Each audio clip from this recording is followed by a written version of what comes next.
பாப்பா கையில் மீனை வச்சுக்கிட்டு அப்பா இங்கே வேணாம் என்னென்னு கேட்டேன். இந்த மீனை முழுசாக பொரிச்சுதா அப்படின்னா ஓகே சொல்லிட்டு மீனை ஃபுல்லாக கழுவி ஃப்ரெஷ்ஷாக குடல் கிடல்லாம் எடுத்தாச்சு. ஸோ மசாலா தடவதுக்கு 2 பக்கமும் மீனை கோடு போட்டு எடுத்தாச்சு. மீனை 2 பக்கமும் கீறின பிறகு 1.5 டீஸ்பூன் வத்தல் பொடி, 1 டீஸ்பூன் மிளகு பொடி, 1 டீஸ்பூன் சிக்கன் பொரிப்பு பொடி, தேவையான அளவு உப்பு சேர்த்து நல்லா மிக்ஸ் பண்ணிகிட்டே இருந்தேன். அப்போ தான் தெரிஞ்சது என்னதோ மிஸ் பண்ணிட்டோன்னு. என்னென்னு பார்த்தா இஞ்சி பூண்டு பேஸ்ட்டு அதையும் சேர்த்து மிஸ் பண்ணியாச்சு. மிஸ் பண்ணிகிட்டே இருக்கும்போது கை ஒரே காந்தல். இப்போ தான் தெரியுது ஏன் மக்கள்லாம் கையில் க்ளவுஸு போடுறாங்கன்னு. என்ன காந்தது அப்பப்பப்பா. ஸோ இந்த காந்தலாட்டு மீனுக்கு நல்ல பொடி மசாலா தடவையாச்சு. மசாலா தடவி 1.5 மணி நேரம் ஊற வச்சாச்சு.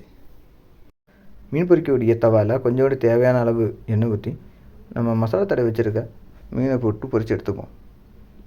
நம்ம சேனலை பார்த்துட்ருக்காங்க, அதில் சப்ஸ்கிரைப்னு ஒரு பட்டன் இருக்கும், அதை சப்ஸ்கிரைப் பண்ணிடுங்க. அப்போ வீடியோ போடுற எங்களுக்கும் சந்தோஷம், அதை பார்த்துட்ருக்க உங்களுக்கும் சந்தோஷம். மீனுக்கு தேவையான ஆயிலை மேலே ஊற்றி அதை 2 பக்கமும் மிதமான சூட்டில் திருப்பி போட்டுக்கணும். அப்போ தான் 2 பக்கமும் ஈவனாக வெந்து வரும். ஸோ வெந்த மீனை அப்படியே நம்ம இன்னொரு பிளேட்டில் மாற்றிடலாம்.